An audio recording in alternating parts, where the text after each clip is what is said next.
y además ambos militantes de la Unión Nacional de Estados. El tema que nosotros queremos analizar hoy en día es si la Asamblea Constituyente es una condición necesaria para la transformación democrática de la sociedad. En primera instancia, es necesario definir qué es representación. Y por representación vamos a entender una definición que presentaron Giovanni Sartori, que era que las elecciones son las que dotan de contenido y de representación a la sociedad, y que son los representantes, en este caso, quienes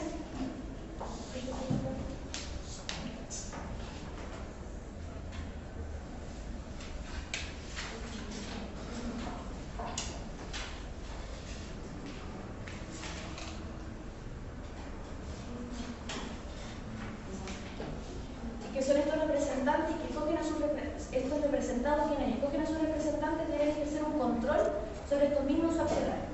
Ahora bien, ¿quién rige nuestra representación en el país? Básicamente, y la gran norma que todos sabemos, la Constitución de la República de Chile.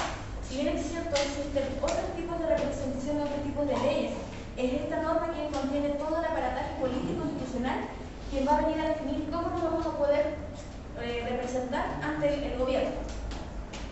Si bien es cierto, además, nuestra Constitución se encuentra cuestionada. ¿Por qué se cuestiona? Básicamente por tres factores principales, que es ilegítima, no representativa y antidemocrática. Entonces, a mí, a raíz de la investigación, me hacen tres preguntas. ¿Quién permite que nuestra Constitución sea así? También, ¿por qué nos regimos bajo una Constitución donde nuestros derechos ciudadanos, están regidos por el mercado? ¿Por qué ellos están regidos por el mercado? Porque todos debemos saber que la Constitución en nuestro país le otorga un rol subsidiario al Estado. Es decir, que el Estado interviene única y solamente cuando el mercado no es capaz de sanar las necesidades básicas de la sociedad. Y por necesidades básicas me refiero a vivienda, educación, salud, recursos naturales, etc. Y a raíz de esto también hace la última pregunta. ¿Por qué nuestra Carta Fundamental priva de participación al pueblo, siendo que somos nosotros quienes debemos regirnos bajo esta norma?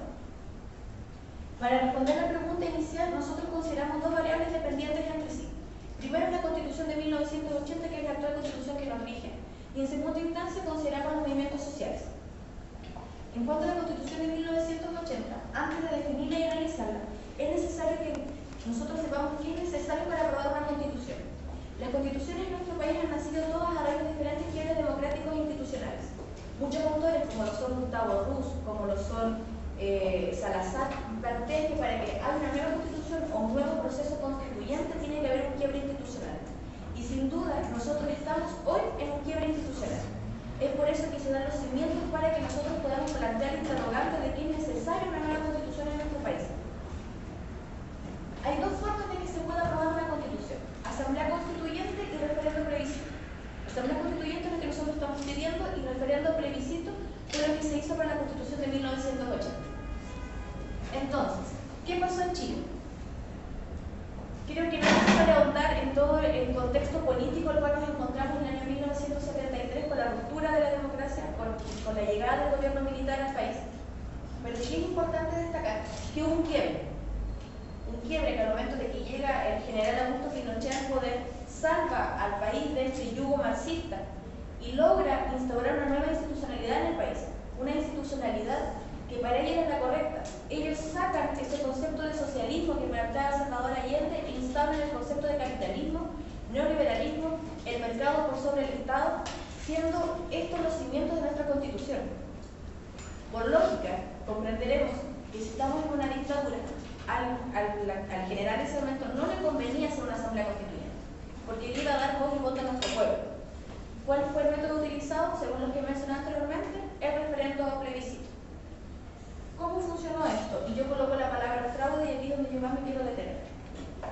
¿Por qué yo planteo, y nuestra hipótesis principal es que es un fraude? Además de que hay datos que nos refiero que más adelante lo mencionaré. Es un fraude más que nada porque fue creada en primera instancia por 4 personas. En el año 1973, cuando llegan al poder, inmediatamente se forma la Comisión de Estudios para la nueva Constitución. ¿Cuál era la misión de esta comisión? Crear un proyecto de Constitución para luego ser aprobado por un plebiscito de referéndum. Esta comisión estaba conformada por un grupo selecto de personas especializadas, vale decir, abogados, juristas, economistas, etc., que presentaron un proyecto de Constitución. Sin embargo, este proyecto de Constitución pasó por el colador, que podríamos mencionar así, que era la Junta Militar. La Junta Militar coloca ciertos datos dentro de esta constitución, ciertos parámetros, ciertas directrices que permitían que este gobierno o esta forma de gobernar perdure en el tiempo. Fraude, y así lo demuestran las cifras que voy a mencionar a continuación, y son llaman bastante la atención, ya que para la elección del año 1970, cuando sale electo Salvador Allende, los votantes fueron 2.954.799 votantes. En el año 1980, cuando se vota la Constitución, fueron 6.271.868. Y en el año 1982 se realiza un censo el cual su misión era obviamente conocer el estado actual de la población, pero además analizó cuál era la cantidad de votantes en el año 1980. Y esa suma es de 6.668.240, el cual nos lleva a 93,8% de participación, que históricamente en Chile nunca ha tenido un porcentaje tan alto de participación electoral. ¿Por qué es tan alto? Y aquí donde también está el fraude, es que para votar tú solamente tenías que tener 18 años. Pueden ir a votar analfabetos, pueden ir a votar no videntes, y además no existía ningún registro electoral de los mismos para realizar la votación. Entonces a mí me hacen dos preguntas, y ojalá algunos, si la puedo responder, sería maravilloso.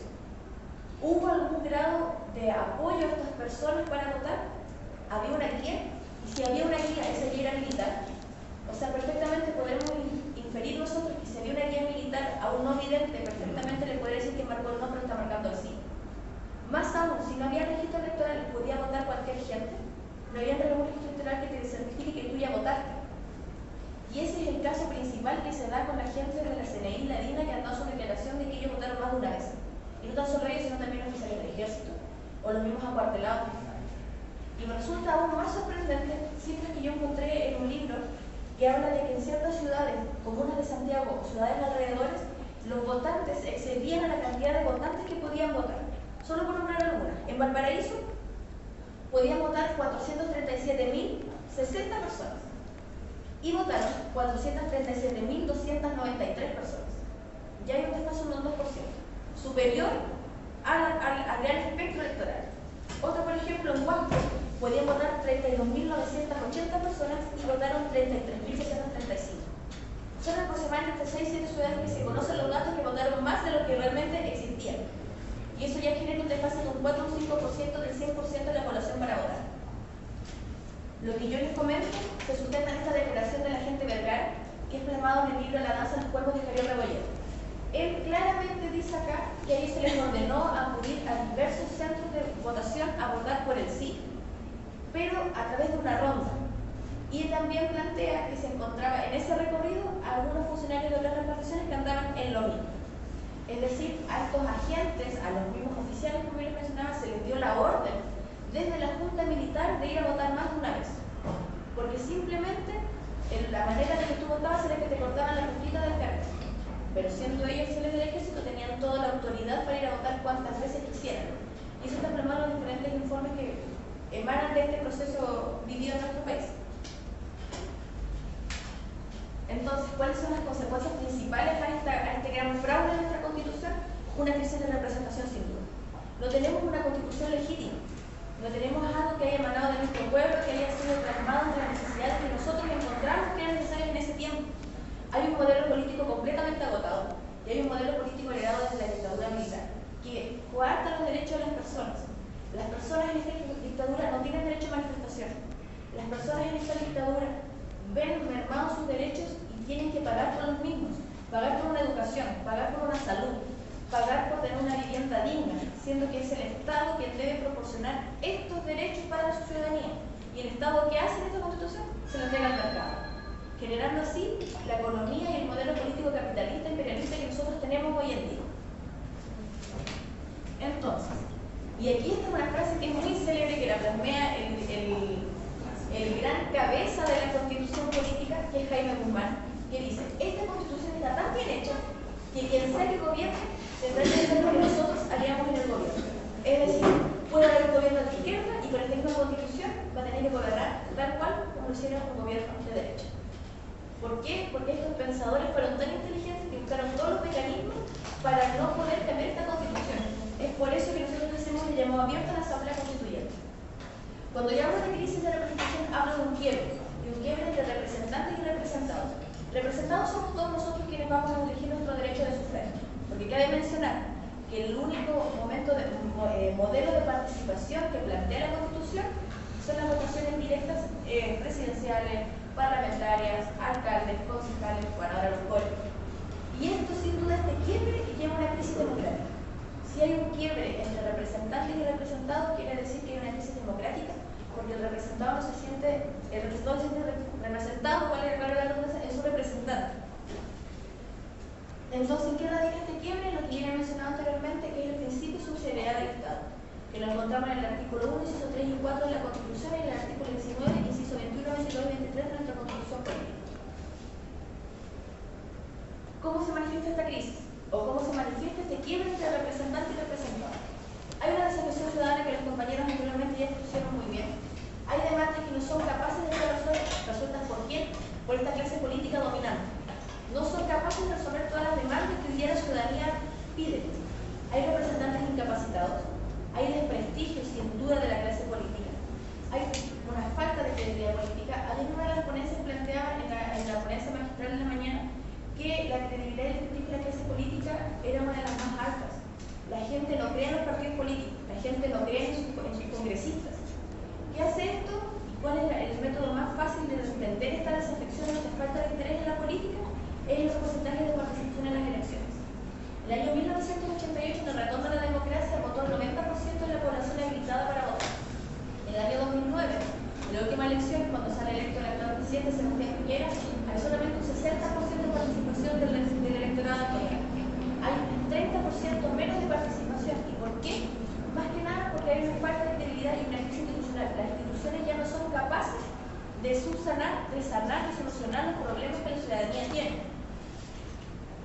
Es así como llegamos al segundo apartado, la segunda área, que son los movimientos sociales, al cual, igual que los compañeros anteriormente, no voy a andar en profundidad, puesto que ya se puso ya muy bien en la mesa de movimientos sociales. Pero vamos a llamar el año 2011 el despertar. Porque el despertar, si bien es cierto, tenemos el año 2006 como una muy buena revolución pingüina, quizás tan engañosa como muchos no pensamos, pero el 2011 es el despertar de unas generaciones dormidas. Generaciones que hace 30 años no se podían manifestar, porque no tan solo fuimos los estudiantes los que salimos a marchar a las calles y pedir consignas. O sea, habían trabajadores de CITECO, obreros, portuarios, por solo nombrar algo. Ahora más que nada mencionar a los funcionarios municipales, a la NEP, etc. En 2011 la gente dice basta y es necesario empezar a pedir por nuestras consignas y por lo que nosotros necesitamos. Consignas cuales, como por ejemplo, recuperar nuestros recursos naturales, cobre por educación, no más AFP, entre otras.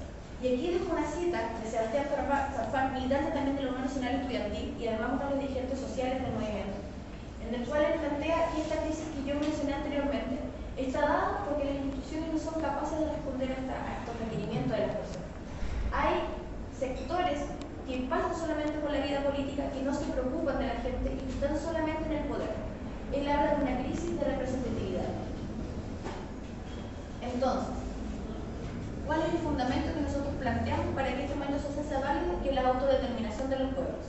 La autodeterminación de los pueblos lo va a exponer más adelante Laura, pero esta relación es que el pueblo tiene la facultad de decidir qué quiere que se haga con lo que es de hecho. Entonces, ¿cuál es nuestro llamado y cuál es la necesidad que yo planteo? Es que haya una asamblea constituyente ahora.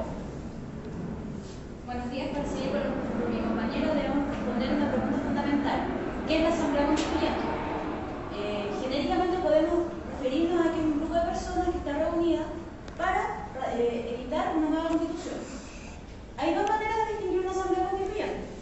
Una es elegir mediante delegados, pueden ser de partidos políticos, movimientos sociales o de la ciudadanía en general, y la otra se llama bicameral, que es por diputados y senadores en el proceso actual. Son tres pasos los que se deben seguir para que una asamblea constituyente pueda llevarse a cabo. El primero es que el presidente debe llamar a plebiscito mediante la consulta popular. El segundo es elegir a los asambleístas, como ya habíamos hablado de bicameral o representativo. El tercero, después de la redacción, el pueblo debe aprobar o rechazar en pleno conocimiento esta nueva constitución, y esto viene a responder unas preguntas fundamentales, si se quiere o no seguir con la constitución actual. La principal ventaja, igual esto viene a responder lo que expuso mi compañera, es la legitimidad. Puede, por ejemplo, tener falencias como lo explica Gustavo Ruz, pero va a ser legítima porque es el pueblo quien elige su constitución, elige cómo quiere vivir sus leyes sociales, económicas, culturales. ¿Pero funciona realmente la SED? Sí, sí funciona, y en otros países hermanos latinoamericanos como Colombia, Perú, Ecuador, Venezuela ha funcionado. También cabe destacar que la Revolución Francesa fue donde comenzamos a hablar de la Asamblea Constituyente. ¿Chile puede generar las condiciones para el establecimiento de una Asamblea Constituyente? Las respuestas aquí son variadas, porque la misma Constitución aquí condiciona el hecho de que podamos presentar una Asamblea Constituyente porque no está dentro de las bases. Pero sí, por ejemplo, ahora tenemos lo que es la campaña Marca tu voto. Y también es el tema de que en las candidaturas presidenciales tengan en su programa el tema de la Asamblea Constituyente. Es por eso que nosotros nos quisimos detener en el proceso actual que estamos viviendo como país. La coyuntura política hoy día es demasiado extensa, pero quisimos solamente abocarnos a lo que es el tema de las presidenciales. En esta presidenciales, ¿hay quienes se opongan a la Asamblea Constituyente? Por supuesto. ¿Y quiénes son este duopolio político que venimos teniendo hace 40 años? Y este duopolio lo entendemos, por ejemplo, con Matei, que tajantemente ha rechazado esta constitución. Se entiende porque desde su sector, quienes son sus intereses ya están asegurados en esta constitución. Y Bachelet, que el 28 de octubre ya cerró definitivamente las puertas a la creación de una Asamblea Constituyente. Entonces, ¿quién puede cambiar la constitución? Es claro, el pueblo.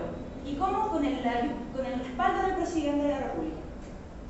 Es por eso que nosotros quisimos tratar esto con las candidaturas rupturistas, entendiéndolas como que son las que realmente quieren reformar el país.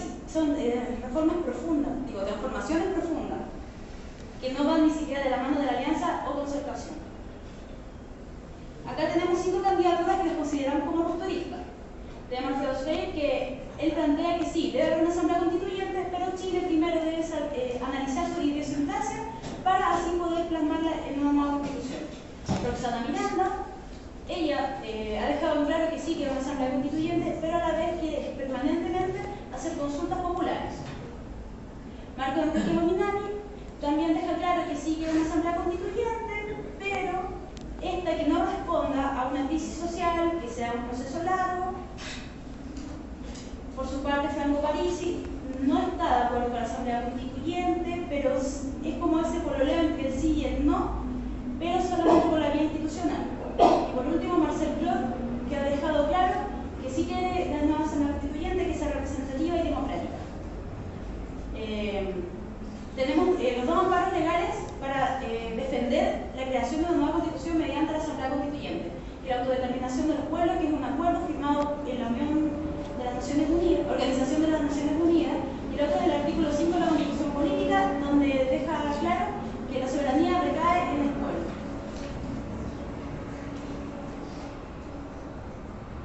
Entonces, ¿es la Asamblea Constituyente el método para democratizar nuestro país? Decimos fuerte y claro, sí, es un mecanismo que nos puede otorgar la democracia en nuestro país y a la vez volver a darle legitimidad a nuestra institucionalidad, credibilidad en nuestros representados y asimismo dar respuesta a esta crisis de representantes y representados que tenemos hoy en día en nuestro país. Muchas gracias.